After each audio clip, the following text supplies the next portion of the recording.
करो करो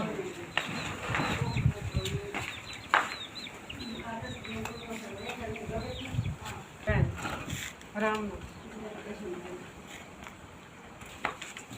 ओए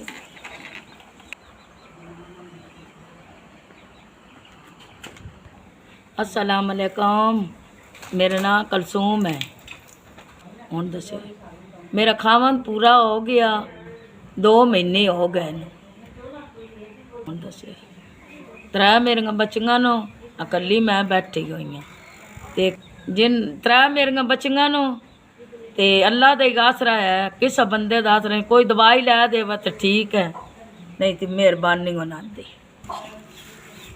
कैंठिए दी मैनू बीमारी है, पार खुआर उतो है दवाई जी किस बंदे लै दिती है जी। उस वेले मेरा खावन जिंदा न, उस वेले जी बड़ियां बारां हुण मजबूर हो गए, बाले मजबूर हो गए जितने आखिए।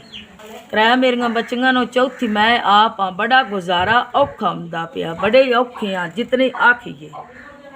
अच्छा 3 मेरियां बच्चियां नो अल्लाह सोहने ते अल्लाह ही गुजारने साडे टाइम बड़ी औखे हाँ, बड़ी महंगाई है।